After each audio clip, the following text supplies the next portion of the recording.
So, where you from?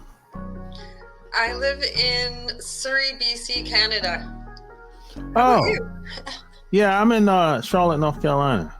Oh yeah. Yeah, I've never been up there. Not. I think the furthest I've been is Vancouver. That's where very close to where I live. Okay, yeah, that's the furthest I've ever been. Yeah, I haven't been to. People talk about Toronto all the time. I've never been. Me Yeah, neither. yeah, yeah, yeah. But it gets cold up there. It does. Where I live, close to Vancouver, we're kind of the rainforest, so it rains here a lot. It doesn't Okay. get a lot of snow, but only a few hours away where I grew up, we would get snow every winter. We would have 4 seasons. Here it's like summer and rainy season. Oh, yeah. Well, yeah, about the same as here where I'm from. Pretty much. Yeah. Yeah, it's like today is freezing here. Yeah. So, so how'd you get into adult entertainment? I started when I was 23, actually very, very shortly after my 23rd birthday. I was a young woman in a big city. I'd kind of fled my hometown to run away from my problems. And when I got to the big city, even though I have really great work ethic and I had confidence that I could find a job, no problem. And I did find a job within 2 days of being here. We're doing retail, so selling leather jackets. That job just didn't pay me enough money to survive, like to get by. I honestly couldn't pay my rent and eat at the same time. And I was just struggling, and I was handing out resumes everywhere, trying to find a position that would actually enable me to make a life and, actually pay my bills. But nothing was coming to me, and I was finding myself getting more and more depressed because I'd already kind of left this emotional situation behind, and then I was in the big city, and now I'm broke and emotional. So a friend of mine who was an exotic dancer came to town to visit me and cheer me up, and she suggested, why don't you try exotic dancing? And she wrote down phone numbers for a few of the agencies in my area, and then she went back on the road. And a couple of weeks later, without telling anyone, I phoned one of those numbers and I met with an agent, and he told me that I would need to make some money to get the tools of my trade, which were like music, costume, shoes, and a blanket, because we crawl on the blanket. So I didn't have any money to get those things. So he got me doing something that was relatively new in Vancouver at the time. It was private show dancing. So I started private show dancing, and the first night, in 3.5 hours, I made a little more than what I made in 2 weeks at my leather jacket retail job. So I was super excited about that, and I quit my job the next day. So that was kind of how I started. It was really out of financial necessity. But then once I got in, then I was hooked. Yeah. So how'd you grow up? How was your upbringing, just as a child and everything? Yeah, I grew up in a very poor family. My father was an alcoholic. My mom was very, very, very like loving and responsible. So she was like this very responsible, like almost over controlling to controlling, because her life was out of control. And then my father was very much absent, and when he was around, he would have like drunken, Yeah. episodes where he'd like punch the wall, or I'd lie in bed at night listening to my parents screaming at each other. Yeah. But I grew up in the poor neighborhood, and I grew up like feeling like people misunderstood us and we were discriminated against. So right from like my very young years, I had like this activist spirit where I felt like I needed to defend people who other people just didn't understand, in my opinion. Because my family were a lot of addiction, a lot of people who were in and out of jail, but they were the people I loved. So I had this need and desire to defend them and to prove to people that we were worthwhile people. And then later, when I became an exotic dancer, my mother was so unbelievably disappointed. It was crazy. But my dad was actually proud of me. But why was he? I think he saw that it gave me financial independence, gave me a lot of other good benefits to my life. I was happier. I felt more confident. I felt less intimidated by people who were out of my class. And because in the strip club, everybody comes to the strip club. Every class of people, so suit and tie guy, construction workers, we got the blue collar, we got the white collar, they're all coming in, and I've got power over all of them because they're there to see me, and they just want to make me happy and make me smile and give me their money. So I felt empowered by that, and it made me feel less intimidated by people in my regular life. So for instance, walking into a bank, before that I would have been really intimidated by all the people in the bank, but once I had the opportunity to rub elbows with all kinds of different people of different classes, then that smashed my own class barriers. Yeah, I can understand that. Yeah, the reason why I asked about your upbringing, because a lot of people try to paint everybody, just because only poor people end up in the strip clubs. And I said, no, I actually meant people that grew up well off. They just straight away went in an entirely different direction based on what their parents wanted. And then you have I meant both people on both sides, I mean, I met dancers. I knew this one dancer. She was a kindergarten teacher, and she danced in the summer just because she was trying to save up for home. So she would work in her small town as a teacher, and then she'd come to the big city and work as a dancer over the summer, every summer. And then, in the entire sex industry, there's people from every walk of life. In my particular situation, I did grow up poor, but I didn't go straight into the sex industry. I started working at the age of 14. I bought my own car by the time I was 16. I always had a job, always was working, and very independent. So for me, becoming an exotic dancer helped me to be independent, which was so important to me. Especially, growing up the way I did. I didn't want to feel like I depended on anyone. I never wanted to feel like I couldn't do it on my own. Yeah, I can understand that. So, like, as a young woman in the strip club, did that kind of make you feel differently about men? Because there's some women, I've talked to women about this, they can't decipher what type of guy is what type of guy. That kind of warps their way of thinking about men. They'll just paint all men the same. They're all the same to me, or whatever. And then you have some women, very few that I've met, would say, no, he ain't like the guys that I'm around. He's different. How was your experience? That's really funny that you asked that. I feel that being an exotic dancer initially made me kind of paint all men with a different, like a bad brush.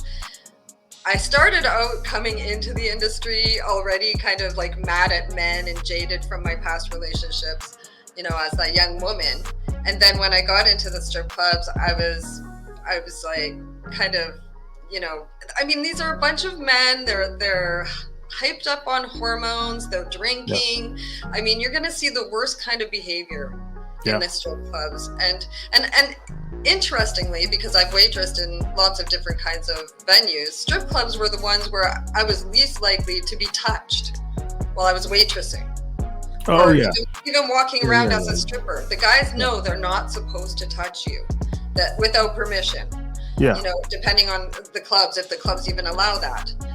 back in the day when I was dancing, they didn't allow that. So nobody touched, whereas I'd work in a pub as a waitress and I would have guys touching me all the time, you know, but it's still kind of an environment where you're going to get a minority of customers who just behave so vulgar and so inappropriately that it kind of builds your walls up against everyone. But I found in other parts of the adult entertainment industry, like for instance, doing massages, I found that my heart really opened up more to men and to different men, and men that I wouldn't have normally have found attractive, or where I would never have imagined that I could share an intimate experience with. But you know, that, so it's like, it depends on where you are in the industry. It also depends on like how you look at your job. Yeah. Why is that? Why do you think you were more open to men? And I guess why is that? I think what changed for me was when I was in university. I was a young stripper going to university, and I was in women's studies class, and I wouldn't tell anyone I was a stripper because everyone in my women's studies class were like, you know, strippers are perpetuators of rape culture, blah, blah, blah. I knew that I would be turned on, and I hadn't found my voice yet. But I felt so empowered working as an exotic dancer that I wanted to write all my papers about it. So I ended up writing a paper trying to prove how empowering exotic dancing was, and I couldn't find any source material. So I decided to interview dancers. And I interviewed a whole bunch of dancers, and I wrote this entire essay, and I handed it in. And on the day that we were getting our papers and our grades back, the instructor held my paper back. She handed out everyone's paper, but she kept mine. And I thought, oh my goodness. She said, I need to talk to you after class. I thought she's going to host an intervention or something. Yeah. But she actually said, I'm sorry, I can't accept your paper because I need published sources. I couldn't do my own research. I had to use research that had already been published. And I said, well, I can't find any sources. And this was like 1998. Yeah. And she said, well, I can help you with that. And then she led me to one book in particular called Whores and Other Feminists. And it was such a good book. And that book, it just opened up my mind and made me realize that feminist theory is all just theory. Yeah. And it's not fact. And I could stop internalizing the oppression that was being put on me for being a part of the adult entertainment industry. And I could start enjoying my job, and I could start appreciating my customers. And I got that from other sex industry workers who contributed to that book. And it was a book of like different essays, articles, and whatnot. So having that opportunity to have my mind opened up to those, you know, different ideas, and knowing that I didn't have to feel bad about stripping just because there's a bunch of mostly white middle-aged women who say it's bad, you know? So it was very freeing for me. And then that started me on this whole new path. That's when I started to find my voice, and that's when I started to do sex worker activism and got into building the community and that kind of thing. So that was such a huge turning point for me. And I feel like all those, because I ended up quitting university and I never got a degree or anything, but I feel like that was the pivotal moment, and that was the reason I was supposed to go to university, was for that specific lesson. And also to learn that academia is not all-knowing, and to question academia, you know? No. Yeah, I've met, when I lived in Atlanta, I met some quote so-called feminists or whatever, but they're not really living like that. It's more of a opportunity for them to do whatever they're trying to do, whatever. And I've talked to a lot of these women. They know most of the stuff. That shit don't work in real life. It's more a media driven type thing. people what now they do it for clicks now or ratings or whatever. But in real life, a lot of that stuff don't work. Well, I feel like when you create any kind of us versus them, and that's what feminism does, is it creates we're women, you're men. It's us versus them. And I don't think that anything that creates division can be healthy or can lead to anything good. It just can't, because any division leads to bad. That's just how if anything we learned from COVID, right? Yeah. And then these same women, they're married. So they would go to a meetup or a conference, and they'll come together and say this and say that, and be like, well, I'm going home I gotta pick my kids up and go home and cook for my husband. I'm like, you're married? Like, yeah. Poor guy. And that's when I learned that, this is just they just going along for whatever benefit it is. I don't know what, maybe it's change policy or the laws or wherever. Honestly, I think a lot of women believe that all of our problems as women are caused by men, and men are all to blame for everything. And it's an issue, because how can you have a good relationship with any male in your life if you believe that? No, you can't. Yeah? No, you can't. So I just think that those women, I think they probably do believe what they're going to these conferences for, and they probably don't have very good marriages. Yeah. That's just there's some that do believe in that, and then you have some women that play along with it. Yeah. Because they're scared. A lot of people play along with a lot of shit in our society because they're scared not to. I mean, I remember for years I followed Trump on Twitter just because I thought he was so hilarious. And then when the whole world turned against him and I realized that he was coming up in my feed, I was like, unfollow. Because if I accidentally liked one of his posts, I would have destroyed my reputation. Yeah, it's like a lot of people go along with things and they don't necessarily believe a lot of that stuff. That's what I've learned, because I just assume that, hey, if this person is buying all these books and going to the conferences, I guess they actually believe in that stuff. But once you get to know some of these people personally, you be like, oh, they just playing around. I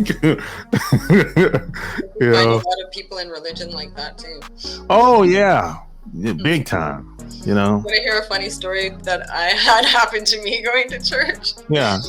I mean, I don't know how funny it is, but for a while I worked as a stripping waitress. So I later, just like shortly after that period of time working, I became pregnant, and then I had a baby, and then fast forward like a year or two, and my girlfriend that I worked with at the strip club, she was the bartender, she turns all Christian, and she invites me to church. So I start going to church with her, and I actually got baptized and became a Christian, and it was really beautiful.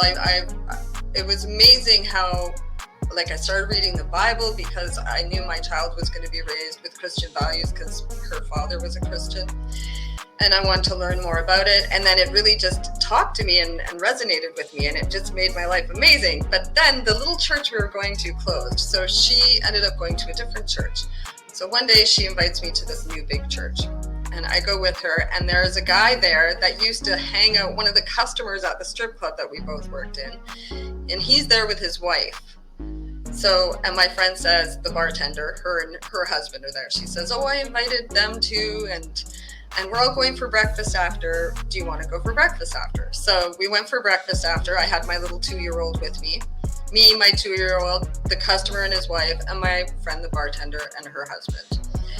And breakfast was fine. I go home, and about an hour later, I get a phone call from my friend saying, did you know there are naked pictures of you on the internet? And like my heart started pounding. I was like, I posed for somebody. I got paid like $100 an hour to do some nude posing, and this is before I knew what the internet was. I didn't have a computer, anything. Like, I had no idea. Like, to me, it seemed impossible that anyone would ever see them.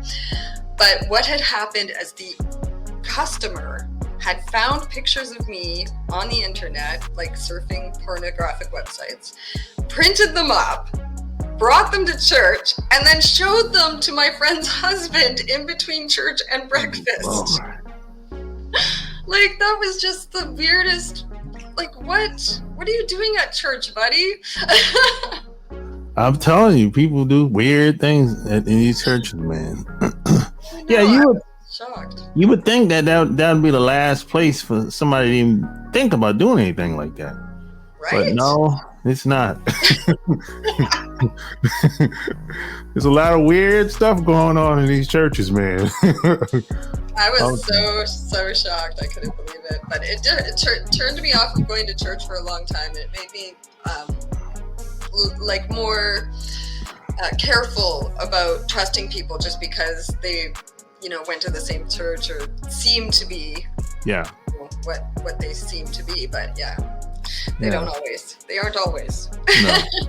No. So how while you were working at the strip club, did you want to be in a relationship with a man or thought about it or did it affect your relationship with men any?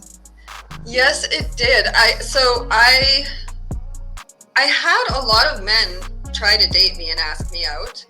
I finally did end up dating a man that I met in the strip club, and he actually became the father of my oldest child.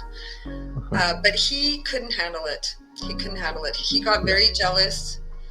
He would get very angry with me when I would come home after an 11 or 12-hour shift and put on sweatpants and be too tired to have sex and just, be too tired and just exhausted. And he'd be like, you go to the strip club all day and look good for other men, but you come home and you just want to go to bed.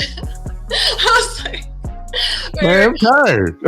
And then he would also sometimes come into the strip club and he would be sitting in the club while I'm on stage, mouthing angry things at me, and I would have no idea what he was saying. But I would just be trying to smile and do my show. So and other times we'd be, because back then we had payphones in the change rooms, and the payphone, sometimes a jealous boyfriend would get a hold of the change room number because when things were good, and then he would start phoning it over and over when his dancer girlfriend was trying to avoid him, and we would all be answering the phone please stop calling. Just they go insane with jealousy. It's just so crazy. Yeah. But fortunately, they're not all relationships are like that. I think when I look around at civilian people's relationships, they are just as fraught with jealousy and control and toxic behaviors as when you work in the sex industry. And the key, I think, for everyone is to find someone that's not jealous. And if you are someone who's jealous, figure that shit out. Yeah. I mean, I think a little bit of jealousy is okay. I mean, controlled, there's certain things that,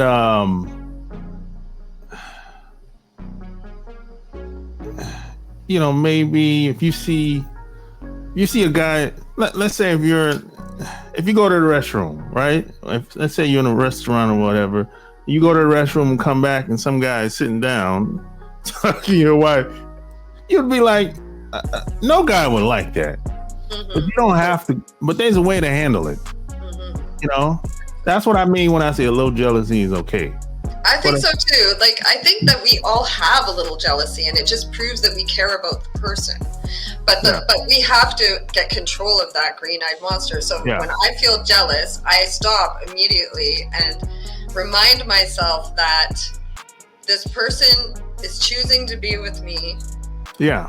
And I love him. So if he does decide that he wants to leave me for someone else, then I should wish him the best, because if you love someone, you want them to be happy. You know? And so then I'm like, you know, I don't feel like, oh, I have to try and control who they talk to and what they say and where they go and every little thing, because I feel like I should give them the respect and love to be able to choose someone else if they want to, or if they need to, or if they just don't have it with me anymore, you know? That's what I always say. I have an open door policy. No one is ever stuck. I don't want anybody to be around me that feels like they can't go anywhere, like they're in jail or something like that. I said, no, if you want to go, you don't want to talk to me anymore, I wish you the best. You know, I wish you well. Hopefully you find whatever you want out there. But just remember, when you leave, you can't come back. It's never going to be the same when you leave.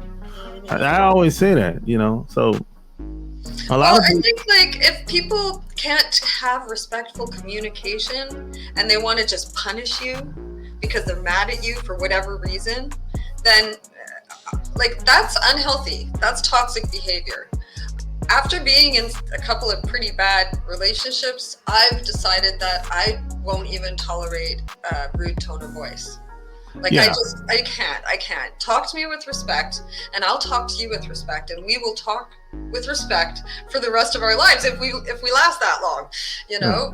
But also not having like this till death do us part thing. I love the open door policy you say, because people grow apart, people change, love cools, you know, and if you do stay together, you can see that it goes up and down. It gets hotter, and then it gets cool, and it gets hotter, it gets cool, and you can see that over time.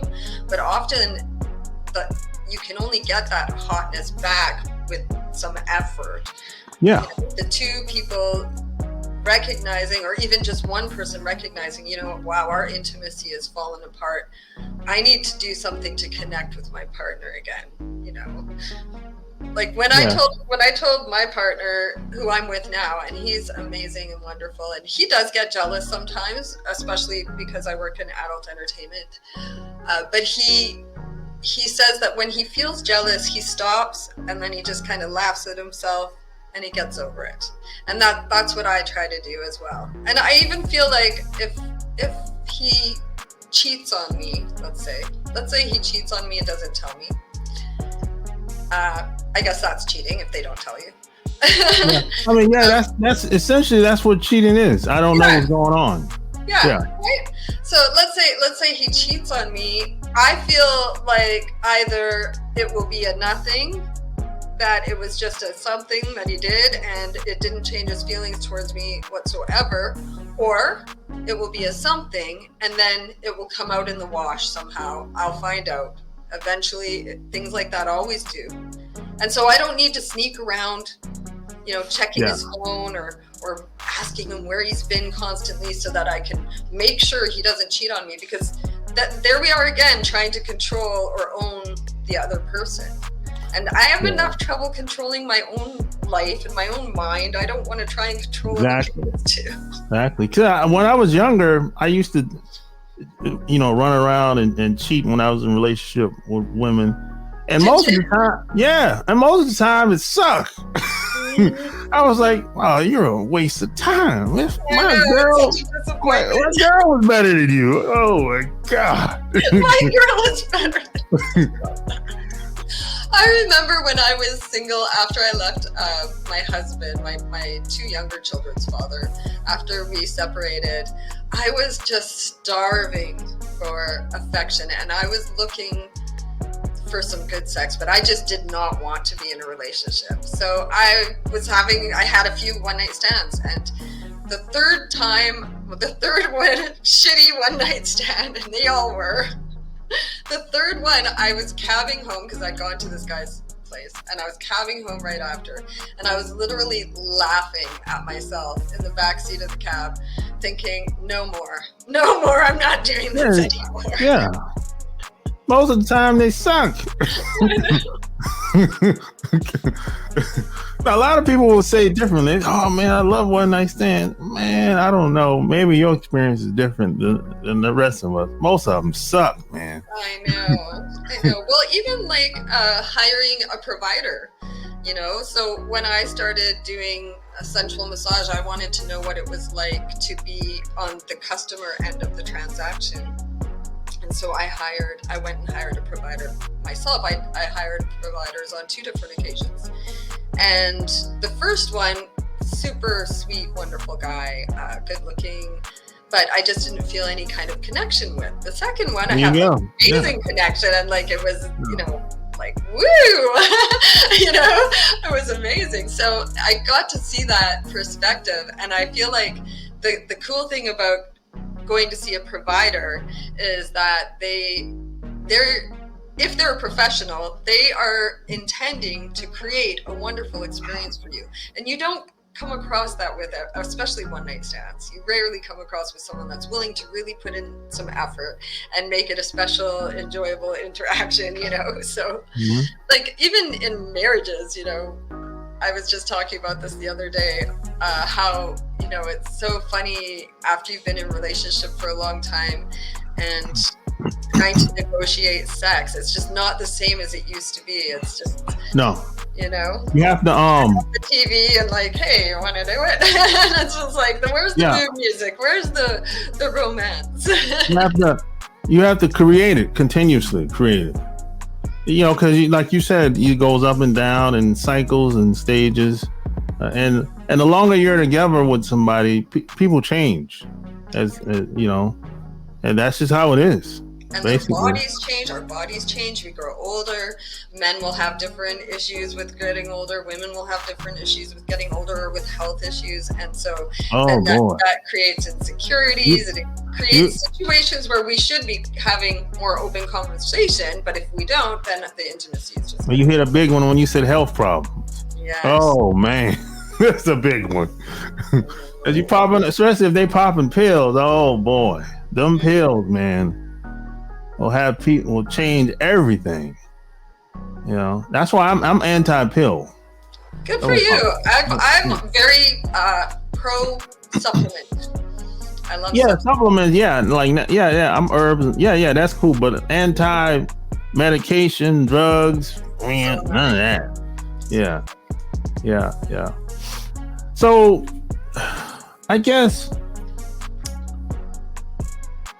Well, first off, when did you decide that hey, I can have a relationship? When did you decide? Because you know, there's some I know some girls that are, you know, that strippers, and if they're not in a relationship or with somebody, they're not really, they still single, still to this day, you know. Yeah. So well, I think especially in this industry, a lot of my colleagues, and I've seen them say this in posts and heard them say this in conversations, a lot of them don't think they can find a good relationship in this industry. And I think it's because so many people just can't have healthy relationships, and so they think it's because of the industry. They think that these men wouldn't be jealous and wouldn't be controlling if they weren't in this industry. But I think that a lot of those men would be either way. It's more an issue of their men and women, you know. Like I stopped hooking up my girlfriends with my guy friends because my girlfriends turned out to be crazy and be like texting constantly and getting mad over like the littlest things and like checking their phones, and just, you know, to me, I was like, oh my goodness, like I had no idea how, like, and when I was young, I was just as effed in the head, but I grew and I changed and I learned. I think sometimes the easier your life is, the more drama you create. Yeah, I agree with that. Yeah. Like being in an industry that's extremely stigmatized, having to live a double life, hide a lot of my life from the people around me, and also going through health issues, almost dying, like being crippled and disabled for years and unable to like really participate in life. Those experiences are the reason why I can have a healthy relationship today.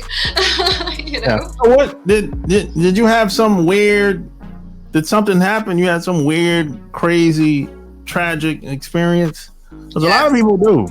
Yes. For me, it was a pharmaceutical injury that started it. Okay. That started just kind of a cascade of health problems, and then being treated like I was crazy by the medical establishment until after sending me home for weeks and weeks, or for 2 weeks, sending me home from the hospital, they finally admitted me because I was dying. I had a hole in my intestine, and they had to remove 75% of my large intestine. So that was just a crazy experience. That was 2012. And it took me after that, because of, I think, all the medication that I was on and all the trauma that my body went through from that and how sick I got, I developed really bad rheumatoid arthritis. I developed all kinds of autoimmune conditions. And I really, truly believe now that autoimmune conditions are caused by pharmaceuticals. That's my opinion. Side effects. That is my opinion based on my experience. Yeah, the side effects, man. Yeah. So I started getting into supplements. I found a supplement that helped me heal my horrible arthritis, every joint in my body. And I basically had like a new lease on life. And I left my husband because we had a terrible marriage, and I was very depressed with him. And I believed that if I could leave him, that even though I wasn't fully 100% healthy, that I could still be happy. And so I brought up the courage as soon as my disability benefits started coming through, and I moved into a basement suite. And so we shared our children, but they were majority with me. So that was kind of the beginning of me embracing life again, and my whole new attitude, because I had spent about 3 years just lying in bed and, you know, watching everyone else have a life and wishing I could have a life, but being too sick and in too much pain and having to struggle through every moment of every day.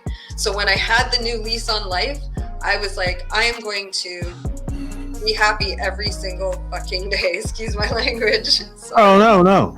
Yeah. And I decided to embrace every moment. And so with that in mind, my whole attitude about everything changed, including my attitude about love. My attitude about love, relationships, that kind of thing was, if it brings me happiness today, then I'll stick around tomorrow, or I'll keep them around tomorrow. And if I have too many days in a row that it's not, I'd rather be alone than with this person. If too many days in a row like that happen, then it's time for a really important conversation, or it's a deal breaker, you know? And I can't stay in a relationship just because I love a person anymore. I can let go with love now. I can say, you know what? I love you so much, and things were so good for this long, but they're just not good anymore. And I can let you go with love, you know, and be so happy for what we had, but like, I don't need you, you know? I just wanted you around because I love you and because you brought something to my life. So that's the situation I'm in with my partner now. He has a history of addiction. So at different points in our relationship, when he's kind of got caught back up into that cycle, I've had to say, yeah, we need to break up. But in my case, I didn't say, if you leave, you're never allowed back. But I gave him a chance. And so whenever he got his shit back together and wanted to come back, I took him back because I still loved him and I was still willing to take him back. But he always knew, and I always knew, that if he was gone long enough and I met someone else or I moved on, that he wouldn't be coming back. So, you know, but we were like best friends. And I think even if we broke up forever, we'd probably still be friends forever. because we're just, it's that kind of friendship. I never had it with anyone in my life until I met him. So it's pretty cool. Yeah. And it depends on how they leave as well. Like I had an ex-girlfriend. She gave me like an ultimatum. I was like, oh, wait a minute. Don't do that. Yeah, don't do that now. Now, if you leave peacefully, that's different.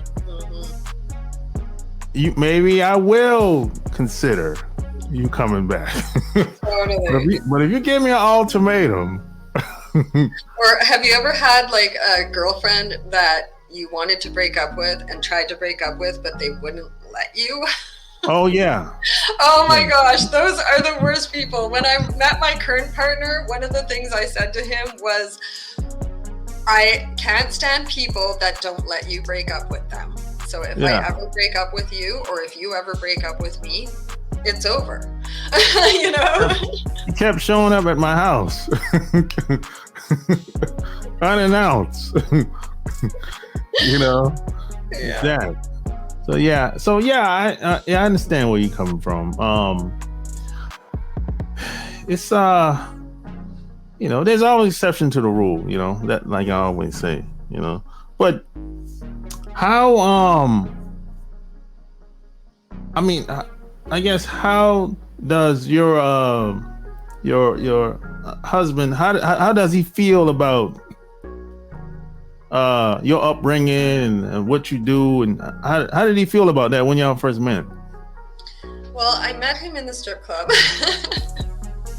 But I think because of his experience with addiction, and he had not a very not an extremely poor upbringing like I did, but he had you know, abuse in the home, and and just a very difficult childhood. And so as he was growing up, he was in and out of treatment programs and put in the drunk tank a few times and that kind of thing. So he rubbed elbows with people who in the criminal element and hung out at strip clubs. And so it was kind of his scene in a way. But he's like, but he said to me, he always wanted a normal life. And now he's a handyman and he lives the most normal life. He's the most normal guy ever. He doesn't drink or do drugs or anything. He just has his coffee. He's wonderful. But he never, I don't know, like, I think because he's open-minded and he's not really the extremely jealous type, that was part of the reason he was okay with it. At the time when I met him, I was doing neck massages in the strip club, just neck massages. Then I went in when my strip club closed. I went into other things. I became a marketing manager for a motorcycle dealership. I did a few different square jobs, but I couldn't find a place where I'd be happy. And so when I asked him about how he might feel about me doing sensual massages, he said, I think I would be okay. And I just jumped on the opportunity and tried to see what would happen. And it worked out that he didn't bother him. It didn't make him upset. The only thing he worried about was my safety. And we together put in a lot of different elements to, you know, ensure my safety. So it works out. The thing was that I started to feel a little guilty when I was giving sensual massages, because sometimes I would enjoy myself so much that I would feel a little bit guilty. And so then that's when I one day went home and said, why don't you go see a provider? So then for a little while, that was kind of our fun thing. We would go to see providers or whatnot. But then that kind of fell off and we haven't done that in a long time. So this is how, when you say like people change and relationships change, like I really feel that, because we've been so like everything, like we grow older, our children grow older, our perspectives change, our focus on what we're doing in our lives change, everything changes. Yeah. So when did you come online? When did I come online? Oh, better yet, what made you come online? Well, so originally I started a website as an activist, an advocate for exotic dancers in 2001 called The Naked Truth. And that was my first foray into the internet and online. And I built that website after I had learned about that book in university and started to have my mind expanded. And I thought, I want to give other people in our industry this information. I want to give them permission to love their jobs and not feel angry at their customers and all of that, you know. And I thought in the dance industry in Vancouver area in British Columbia at the time there was really poor information, poor communication between the agents and the dancers. So I created and built this website where we could like share information about where we were working and build each other up and talk about, you know, the hard times and be able to identify with each other and relate to each other, because most strippers, most sex workers can't go home and talk about their job. There's no one to talk to about it. Even their friends don't get it. They just don't get it. You know, they'll say something to be supportive, they think, or they'll say, but they never say the right thing because they just don't get it. So to have a community is so incredibly helpful.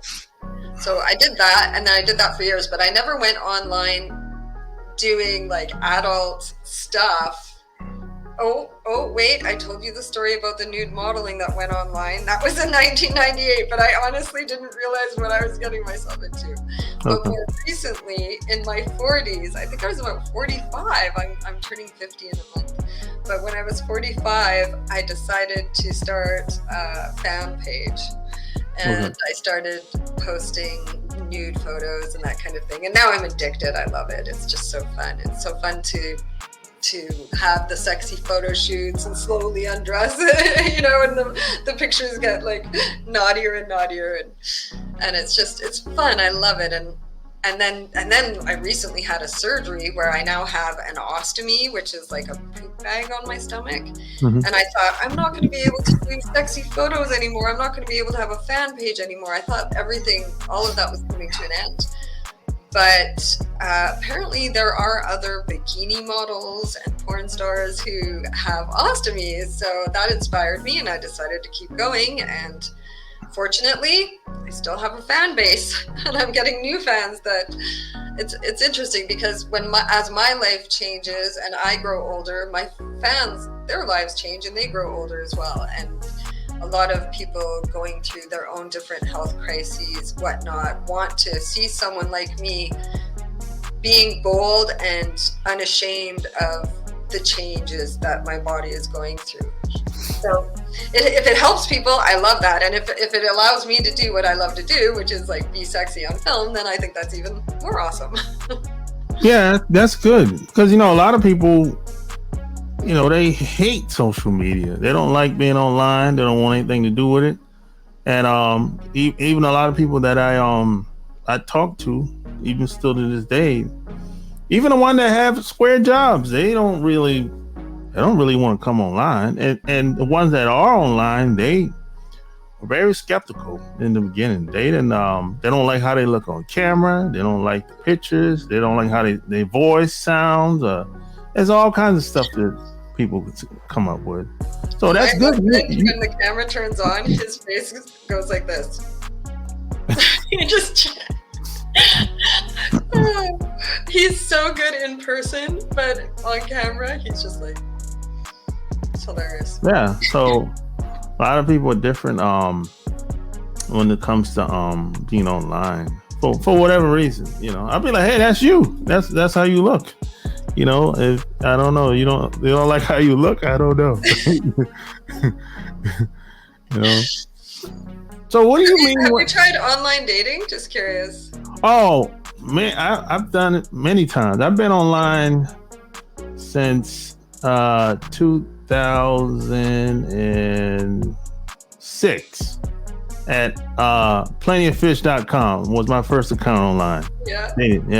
Yeah. I've met thousands of people through dating sites. Yeah. I met some people by themselves and groups. Nice. From all over the world. That takes a lot of courage. Yeah, things do happen out there. Some people got robbed, people got killed, but also just the thought of sitting through potentially an hour or more with someone that you can't stand. Yeah, I've had a couple, maybe 2 or 3 meetups where it just didn't go well. But I've had maybe 4 or 5 close calls where if I would have met them at their hotel or at their house, I'd pretty much got robbed, or something would have probably happened to me. So you have to know. See, I trust my instincts. You have to know when something's not right. Totally. Yeah. So some people don't have that skill. So I just knew on this particular one time that, yeah, something's not right about her. She's not, plus she don't want to talk on the phone. I'm not going anywhere if you don't pick up the phone. We can text as much as you want, but if you don't pick up the telephone, I know that's a red flag. No doubt. Yeah. So how did the book come about? The book happened, the Business Bible, so Annie Temple's Business Bible for Erotic Entrepreneurs. It came about because I was looking for a book like that when I started doing massages out of my apartment. And there was nothing to be found. I was lucky because I've worked in the adult entertainment industry for as long as I have, and I've made friends with people in all aspects of the industry. So I had people I could turn to ask questions and who could mentor me. But what I really wanted was just a step-by-step guide, or like an account of how someone else started their business, what they needed, what they used, ways to make sure they're safe, trust their instincts, screen clients, create safety plans, that kind of thing. And then beyond that, how to market their business, how to build a website, how to manifest money with a good mindset, and all of that. And I thought at first I just wanted to write a book that would help someone run their business, but then I wanted it to be even more. I wanted it to be something that would inspire people to look at the business differently, because in any industry, not just the sex industry, people often have poverty mindset about what the potential is for them to make money, or things will get slow and they'll amplify that energy of panic instead of just riding it out and things like that. I feel like people would have a lot less misery and would attract a lot more money and a lot more, good energy if they changed the way that they think about money and think about their work and that kind of thing. So I thought that the book was an opportunity to kind of put that little bit of my agenda in there as well. And then because it is a business Bible for erotic entrepreneurs, I was able to get quite a bit of interest and excitement from my community. And close to 100 sex workers and clients bought my book on the day that I launched it. And that put me in the bestsellers categories in 3 different categories. So yeah, That's good. That's nice. That's really good. When I first published my second book, Love Can't Wait, I didn't realize the average book sales online. I didn't know. I was kind of going at it blind. I didn't know no data from nobody. I didn't really know. I was kind of, all I knew was I had a following online at the time. Yeah. And I had a lot of momentum, and people kept telling me to publish another book. You should do it, right? And I said, man, I don't know, man. The first one didn't sell anything. A couple 100 copies. Why? I mean, I don't, have any reason to write another book, right? And again, I listened to my instincts. Something kept telling me, hey, you need to do it. But I let it linger, for another 3 months. And then something kept telling, hey, you need to do it. So I just started writing, and I just went nonstop for like 6 months. And then I got an editor and found somebody to do designs and all that stuff, whatever. And I wasn't no official launch, none of that. You know, I just told people, hey, the book is going to be done on this date, and I'm going to drop it, and that's it. And that's exactly what happened. And that thing, it took off. Like, and I had the and plus I had the downloads in the paperback, and I couldn't believe it. That's amazing. How exciting, right? Yeah, I couldn't believe it. I said, oh shit. And the crazy thing is, I was at the time I was moving like across town basically. And this was a day where I didn't have access to the internet on this day, because I had to wait, to get the internet hooked up where we was moving at, and it was delayed for whatever reason, right? And on this particular day, I was on my cell phone, and I saw, because every time someone buys, I get like an email, and it was like a long email from Top. I was like, oh shit. That's awesome. Yeah. That's such an incredible feeling. Yeah. So after probably like a month later, I was talking to other people, and they was telling me about all the data and all that. They said, man, the average book sells like what? They said less than 5,000 copies. I said, no, they said like 2,000 copies. I said, what? 2,000 copies? No, that's horrible. After all that work. And they was like, well, how much you sold? I said, it's over 10,000 at this point. And I said, if you count the downloads, it's probably 20. And I didn't know, and I was like, oh God, that's horrible. I mean, because you got to think about all these people that they got books with these big publishers. And I said, they do less than 2,000. They said, yeah, it's not what you think it is. That's why I decided to publish independently, because when I started out trying to with my memoir, trying to find publishers, but no one was responding. Yeah. And when I looked into it more, so I started to do a lot of research. And when I looked into it more, basically you do all your own marketing. And I thought, well, if I'm doing all my own marketing anyway, then why not do it independently? And then I can publish my book when I want. Yeah. So that was what I decided to do. My memoir is coming out on April 2nd, 2024. So I'm excited about that. I never thought about even trying to get a book deal. I've never tried.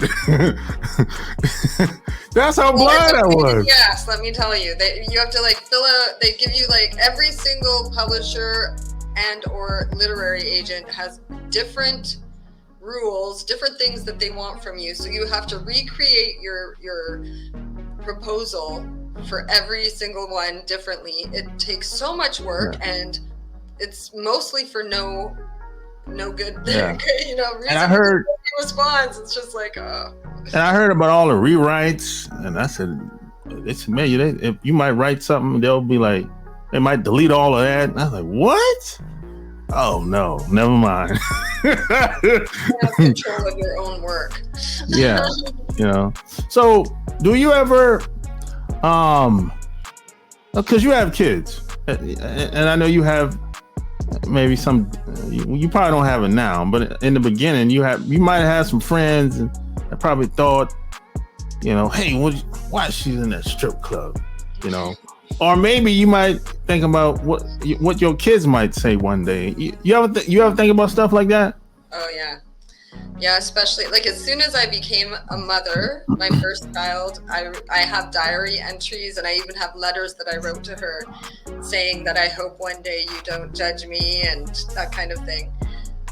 I decided that I was going to try to be as honest with my children as possible so that they would never, it wouldn't happen that one day they would be shocked to find out that mom was a stripper, or mom is a sex worker, or mom's an adult entertainer, or whatever language they use.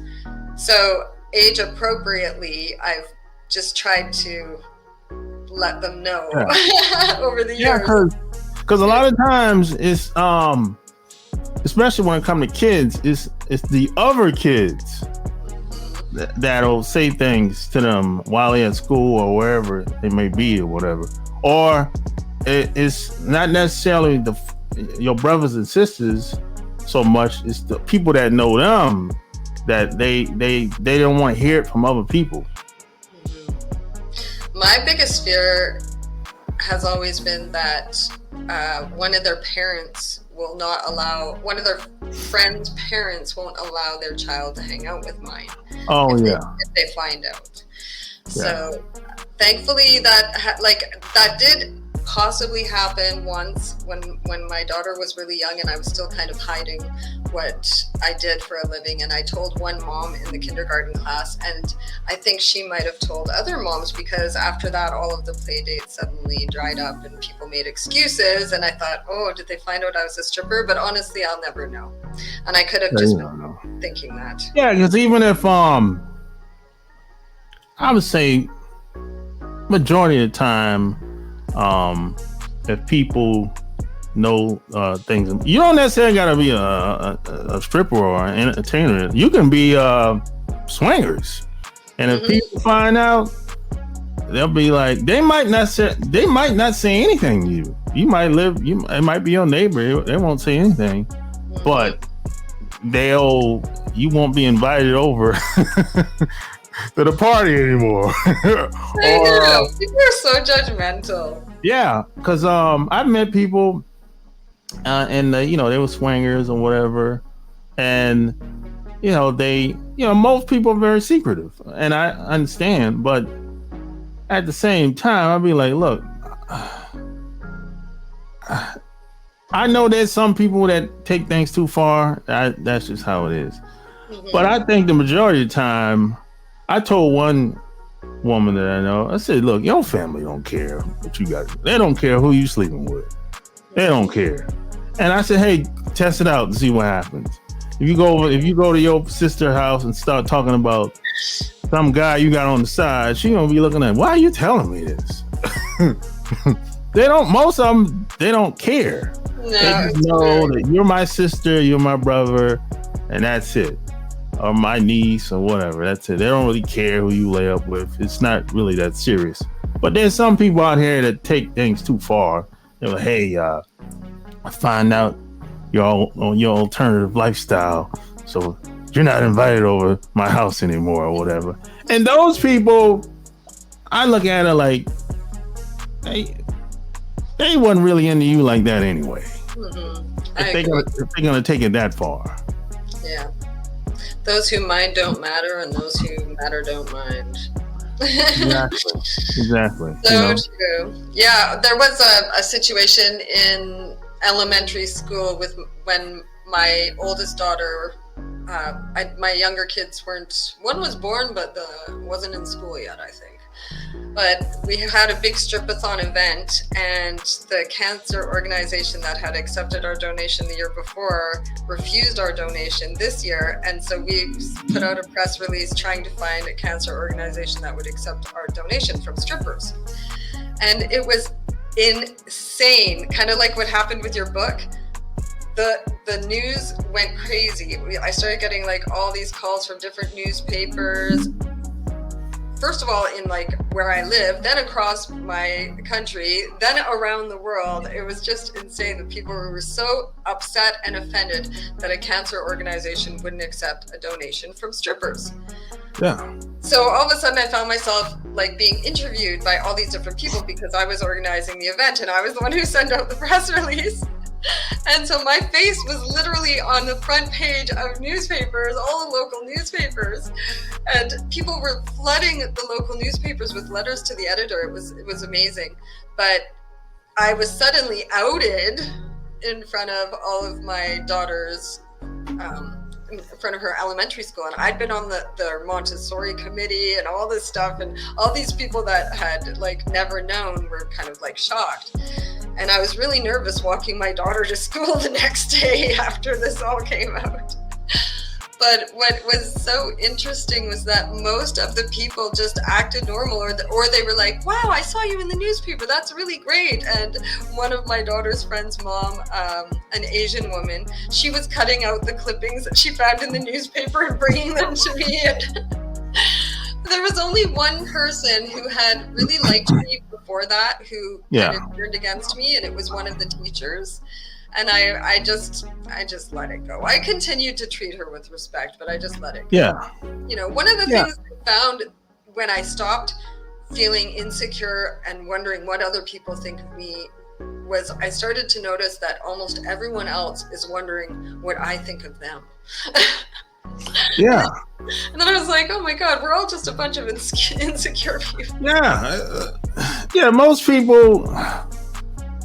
Like I was telling the woman, most people are not really into you like that.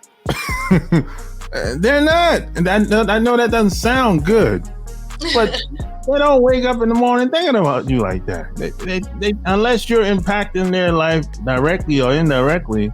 Okay, but most people, when they go to bed, they're not thinking about you like. They're not thinking about the things you think they're thinking about. They're not thinking about you like. No, they don't even have time to think about you.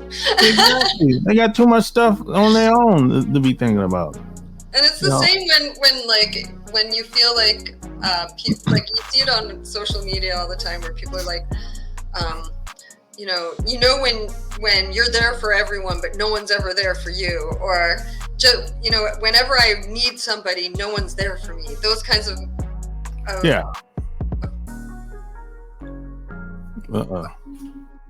things, and it's where I was completely alone and had to deal with a difficult situation. But I didn't say to myself, oh my God, where are my people? How dare they not be there for me? I thought they had their own lives. They have their own things that they're dealing with, and they wouldn't know to help me unless I asked, number one. And number two, even if I ask, that doesn't mean that they can help me. And I don't know what they're going through. Nobody's, we're not like just we're not sitting all day reading every message on everybody's social media platform, so we know what's going on in everyone's lives. And that's what I feel like. Another thing, social media has kind of created this society where people just assume that you know what's going on in their life. And no, I don't. I don't have enough time to sit on social media and catch up on everybody's lives. No, not at all. So when it comes to relationships, do you think, at least in this society, do you think like cheating, like having sex with somebody else is like a deal breaker? I don't see it that way. I don't either. I mean, because I haven't done it a lot, but I have cheated. And I know that I could have sex with someone that I'm not in a relationship with, or that I'm, outside of my relationship, and that it would mean nothing. It would not impact my feelings towards my partner in any way. It would not, I would not be, I don't know. Just the fact that I know that I could have sex just for sex with someone else and still feel just as much love and connection with my partner, that tells me that infidelity is not the ultimate betrayal. Yeah, I agree. Yeah, because and that's always the issue when men and women today, because if a lot of people, once they start sleeping with somebody else, even if it's for one time, they'll go home and have an attitude. Oh yeah, I mean, it's just, even myself, like before I kind of evolved to this new outlook on life, I used to get so jealous and so insecure. And if someone cheated on me, it would be, and I stayed with them, then it would be months of distrust and months of feeling sick to my stomach. And Oh, it was horrible what I put myself through, what I put my boyfriends through. I just look back and I'm ashamed of my behavior and how weak I was, because now I look at that behavior as very weak. Now, I would be hurt, of course, because with my partner, we have an agreement that if one of us wants to go outside of the relationship, we'll have a talk about it. We'll have a conversation about it. Yeah. And if it's about kink, then we stick to the professionals. We go to the professionals. We don't have someone in our lives that could try and disrupt our relationship or interfere in it. It's just because I am a professional, it just seems like a smarter way to do it for us. It works for us. Or if this hasn't happened yet, but if one of us were to develop feelings for someone else, well, I would rather be able to talk about it and make a decision together. Like, well, maybe we would decide that, if he came to me and said he liked someone else, maybe we would decide that he could just give it a try and see if, if they have a connection, see if he might want to pursue something. Maybe we should break up. Maybe we shouldn't break up. Maybe we should just give each other some room. Maybe we should do some open relationship stuff for a while and date other people and see how that goes and make an agreement to have only safe sex so that we don't bring anything back to each other, But to me, it's just important to, first of all, be open-minded, and second of all, to have the conversation respectfully, not angrily. Don't be angry at the person for being honest with you, because then you're just creating a situation where they're never going to be honest with you because they'll expect you to get angry. Yeah, that's how I approach it. Even before we got married, I was like, I want to start a family, but I can't promise that I'm gonna be. I'm gonna only want to have sex with you. I can't make that promise. That's very honest of you. That's so honest of you, and I respect that. Yeah, but I was honest. I'm not saying that it's going to happen that way. Mm-hmm. I really don't know. Because I always say, being that I used to be in the Navy, right? The military, that was a gift and a curse because I experienced too much too fast at a young age. And, traveling all around the world, meeting people from all walks of life. And in some ways that kind of ruined me. Because I was so young and gullible at the time and naive, and as I got older, I was like, if I never would have went in the Navy, I wouldn't have been who I am today. I would have been just, the traditional guy, got one wife, kids, and that's it. More than likely, I probably wouldn't have traveled as much as I ever have. You might not have been happy either. It's possible, Because I think a lot of people who push ourselves and force ourselves into that whole monogamy culture box, it prevents us from feeling free to be who we really are. Yeah. And I find that with clients, like so many clients that don't feel safe to tell their partner about their kink. They like to wear women's underwear, or they, or whatever. Yeah, because when somebody goes into the military, you can't go back to the way you was before you went in there. You can't unsee what you've seen or everything you experienced.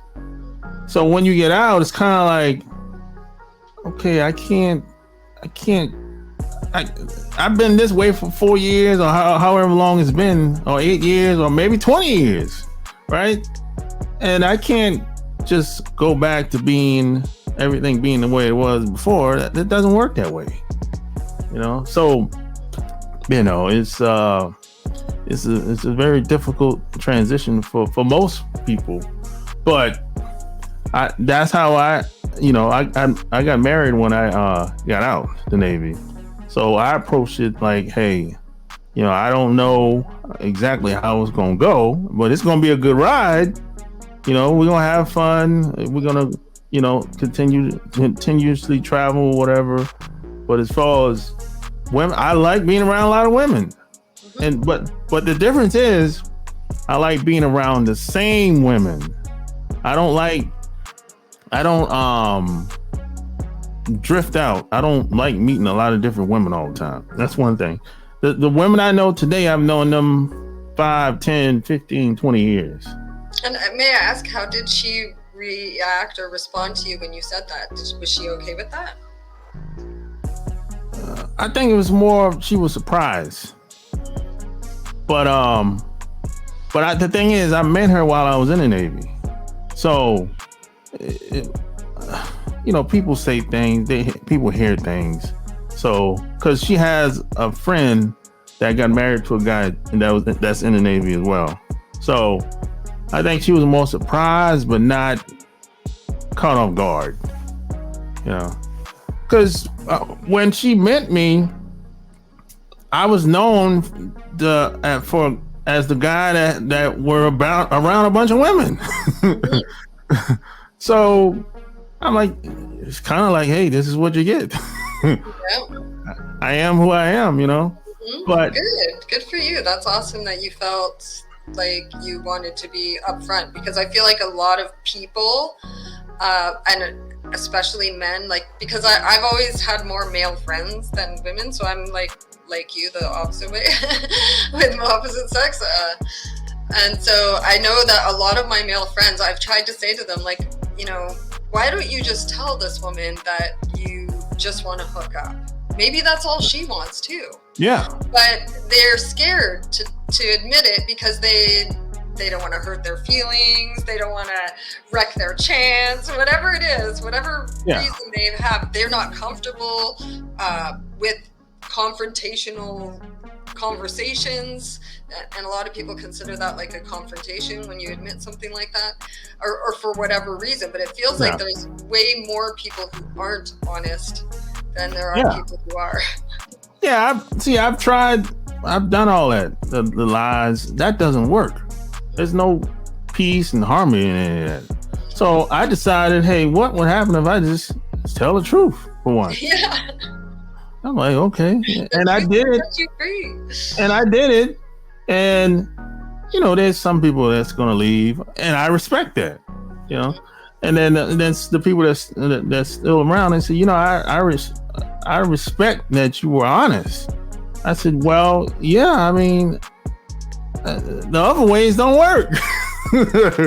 If you have the attitude that I have, that you want to live for today, and today you're bringing so much awesomeness to their life, then why would they want to walk away just because of what you might do many days down the road? It's just, to me, why do we even live in the future? We don't even know if we have the future. Yeah. Yeah. Which is part of the reason why, even though when I found out that my partner had addiction issues, it's never to me about the person's issues or flaws or whatnot. It's what do they bring to my life today? And if it's good and if it's wonderful, then I'll keep you around till tomorrow. And I wish everyone lived like that, because I feel like so much misery could be avoided if people didn't spend all their time worrying about what might happen or what did happen. Yeah, exactly. Yeah. So have you ever spoke in front of large audiences or in front of a group? A little bit, mostly my adult entertainment community, because I did the Stripathon fundraisers for years and multiple different events. So I've spoken, gotten up on the strip club stage with a microphone and talked about what we're doing and whatnot. I've spoken more to university classes, criminology classes, and community support worker classes, those kinds of things, to educate people who will come across sex workers in their work, and to give them a better perspective or a better understanding of what the industry is like.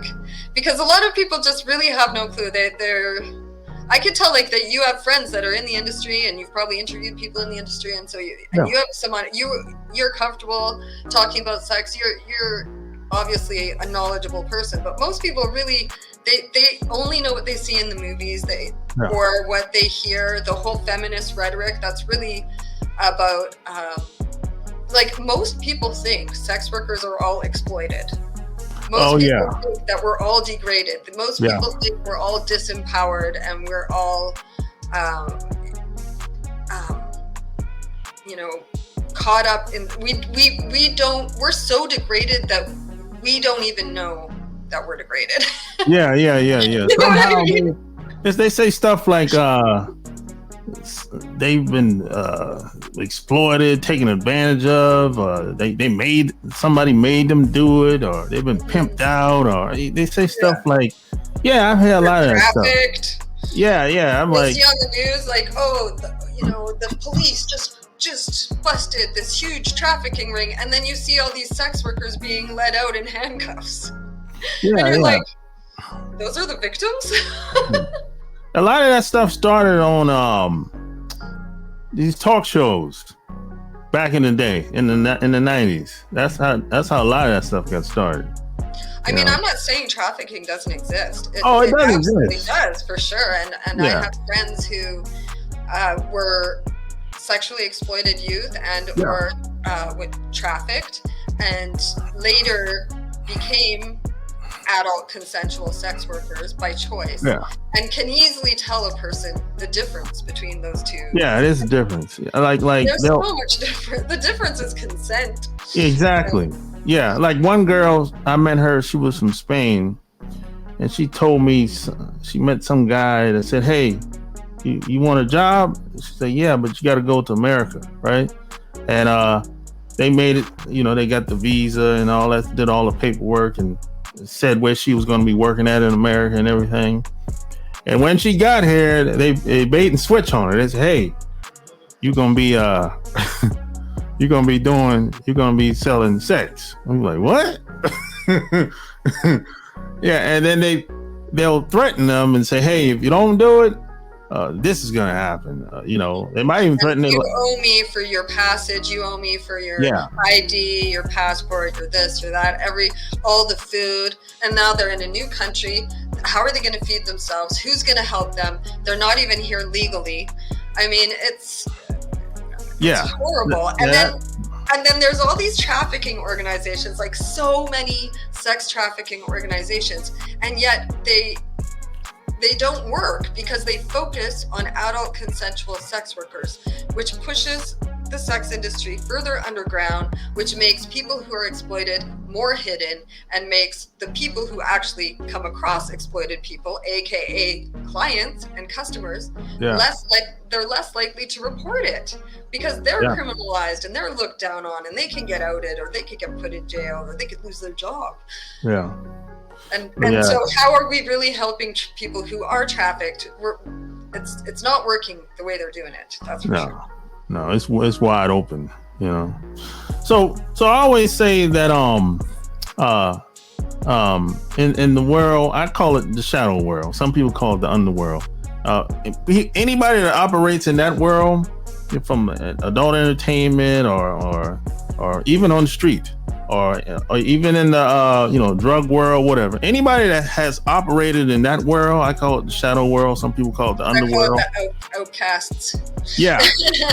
Anyone that has operated in that world for a long period of time, when you leave that world and transition, if you make it out of that world in one piece, you can do anything. No doubt. So have you done anything else that's completely different outside? That's what I'm doing now. I mean, with my recent surgery, because I really didn't think I would be able to continue as a sex worker with an ostomy. I just thought it was going to end all of my work, online and in person. So I frantically started to write books and plan this author, speaker, coaching business. And then when I actually had the surgery and came out the other side, now this business is already kind of started and there's momentum built. and I'm starting a fearless living coaching platform, which I'm really excited about. But that's all stuff that came out exactly how you say, because of my experience in the adult entertainment industry and facing all the stigma and overcoming so much and like running my own business and everything else. And then I get out and now I can take all of those skills and put them into another direction. However, I've still got, one foot in the adult entertainment industry, and I was like, I do both, right? Yeah. So when it comes to like coaching, who's like your ideal prospect? I mean, who are I guess in a perfect world, who would be who would be the kind of person that would you would work with? In an ideal world, it would be people who are committed to changing, people who want it bad. They want to be happy every day. They want to live a more exciting, passionate, fearless life, and they're willing to take the steps necessary. A lot of people say that they want that, but they don't really, or they won't actually do the work. So the ideal person to me is someone who wants to do the work and wants to see how it can really affect their life and change their life for the better. Yeah, gotcha. So if people wanted to work with you, where would they go to? AnnieTemple.com. Nice. And feel free to reach out and follow me on my socials and say hi. I love when people reach out and give me feedback and say hi. There you have it. Like, share this episode. Tell me what you think below. Until next time, we're out. Peace.